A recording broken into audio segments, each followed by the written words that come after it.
হাসিনার 16 বছরের সাথে কোনো কিছুর কোনো তুলনা চলবে না। এই যে মানুষ অর্থনীতির উন্নয়ন চায়, শিক্ষার উন্নয়ন চায়, সবকিছুর উন্নয়ন চায়, কেন? তার জীবনের উন্নয়ন চায়। এখন যারটা যদি বাইচা না থাকে, তার উন্নতি দিয়ে কি হবে?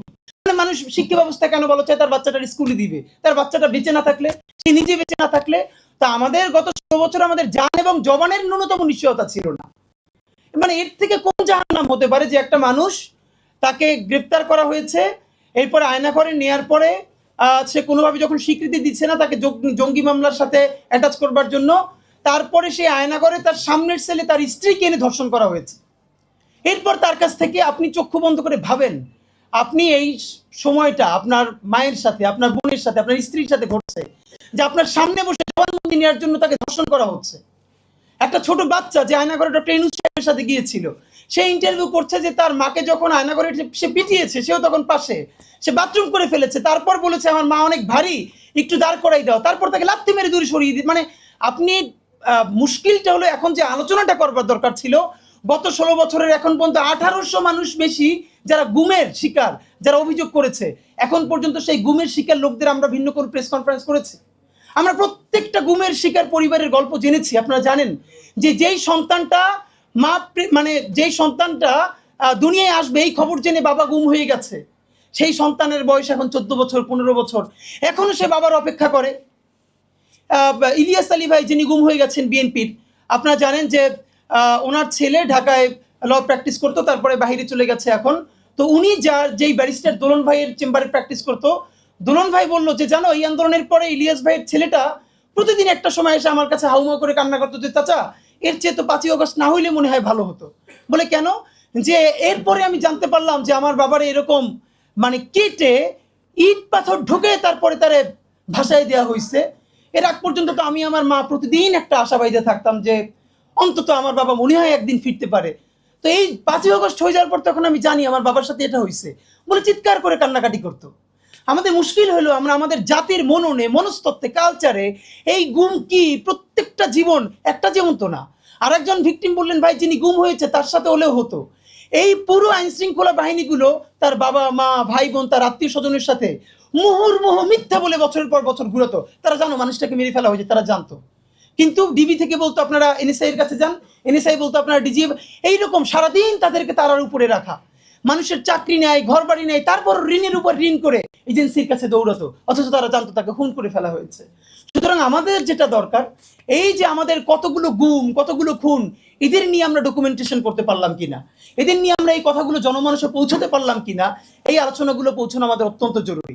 আর এখন যেটা আমরা ধরেন আজকে এখনই আমি শুধু একটা মন্ত্রণালয়ের ব্যাপারে বলি, যে স্বরাষ্ট্র মন্ত্রণালয়ের জনপ্রশাসনে যেটা বলা হয়েছে যে বিতর্কিত ডিসিএসপিদের নিয়ে, আজকে আমার দেশ নিউজ করেছে, আমি আপনাদের এখানে ঢোকার আগে দেখলাম যে 96-তে ওই যে আলমগীর মহিউদ্দিনের নেতৃত্বে যেরকম সচিবালয়ে একটা আমলারা বিদ্রোহ করেছিল, জনতার মঞ্চ নামে তৈরি করে, মব তৈরি করে তারপরে যে কাজ করেছিল, তারা ঠিক এরকম আরেকটা প্রস্তুতি নিচ্ছে। ইতিমধ্যে 2-3 বার আরো চেষ্টা করা হয়েছিল, এখন দেখা যাচ্ছে তারা এই নির্বাচনকে বানচাল করবার জন্য এখন আবার সকল আমলারা মিলে একটা বিদ্রোহ করবে, এবং এইসব আমলাদেরকে অন্তত 4 জন উপদেষ্টা কোনো না কোনোভাবে পিছন থেকে পেট্রোনাইজ করেন।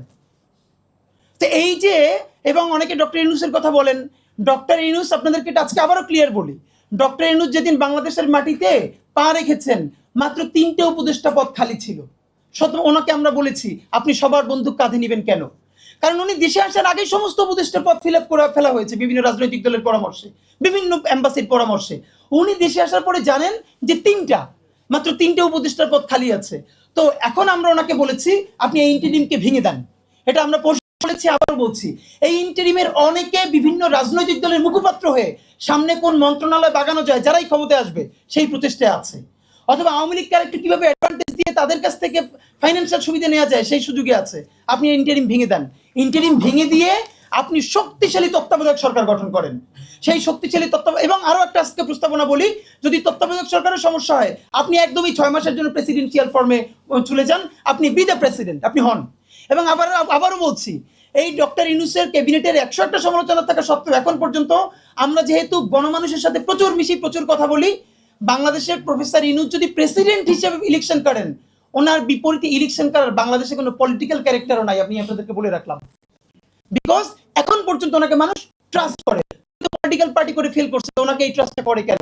বিকজ ওনাকে মনে হয় আর্টিফিশিয়াল না, উনি এই জুলাইয়ের জন্য কিছু করতে চান।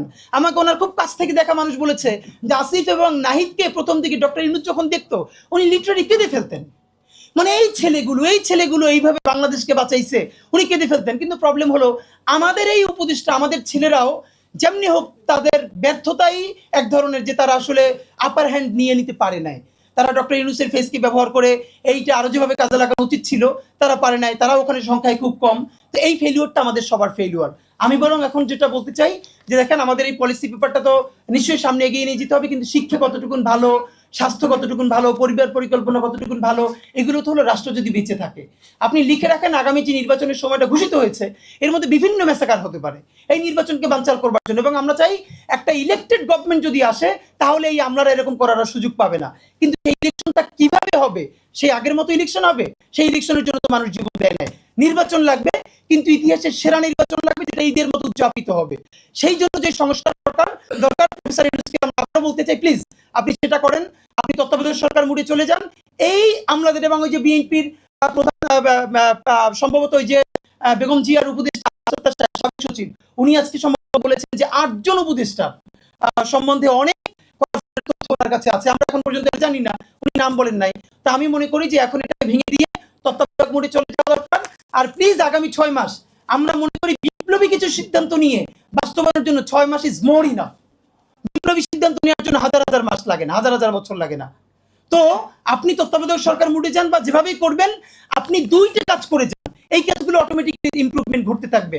আমাদের সকল কাজ দিতে হবে জুলাই সনদ, কারণ জুলাই সনদেই নির্মিত হবে ভবিষ্যৎ বাংলাদেশের রূপরেখা। নির্বাচন কিভাবে হবে, পক্ষ নিম্ন পক্ষ কিভাবে হবে, পুরো শিক্ষা পলিসি কিভাবে হবে। সুতরাং মন্ত্রণালয়ের পলিসি তো অনেক ছোট ব্যাপার। আজকে যারা প্রোগ্রাম আয়োজন করলেন আপনাদেরকে অনুরোধ করি আপনারা বরং জুলাই সনদ ঘোষিত হয়ে যাওয়ার আগেই সমস্ত জুলাই সনদের স্টেক হোল্ডারদেরকে নিয়ে আপনারা একটা ড্রাফট দেন যে জুলাই সনদে জনগণের আকাঙ্ক্ষা কি কি থাকতেই হবে। আমরা সকল রাজনৈতিক দলকে, মঞ্জু ভাইয়েরা আছেন, জামাত ইসলামের আছেন, বিএনপির প্রতিনিধি এখানে আছেন, তাদেরকে আমরা কনভিন্স করবার চেষ্টা করবো, হাতে পায়ে ধরে বলবার চেষ্টা করবো, প্লিজ আপনারা জুলাই সনদের বিপক্ষে যায়েন না। এইটা যদি আমরা সাইন করে সামনে একটা ভালো ইলেকশন করতে পারি তাহলে মন্ত্রণালয় ভিত্তিক সমস্যা আমার মনে হয় অটোমেটিকলি আস্তে আস্তে সমাধান হয়ে যাবে। আর প্লিজ 1 বছরে এই দেখেন মানে 16 বছর বসে ধ্বংস করা হয়েছে আমাদের রাষ্ট্র, সমাধান করতে মিনিমাম 32 বছর দরকার ছিল। কিন্তু আমাদের এই সরকার কয়দিন ফাংশন করতে পেরেছে বলেন? প্রত্যেকটা দিন একটা না একটা তার বিরুদ্ধে ষড়যন্ত্র লেগে আছে। এই নির্বাচনটাও সে করতে পারবে কিনা সে ব্যাপারেও বিরাট ঝামেলা আছে। সুতরাং ওই কম্পারিজনে না গিয়ে আমরা গুম হচ্ছি না, এই কথাটাকে সামনে রেখে ইনসাফের বাংলাদেশ যাতে নির্মিত হয় তার জন্য জন আকাঙ্ক্ষার জুলাই সনদ বাস্তবায়ন আমাদের রাজনৈতিক দলের মাধ্যমে করতেই হবে।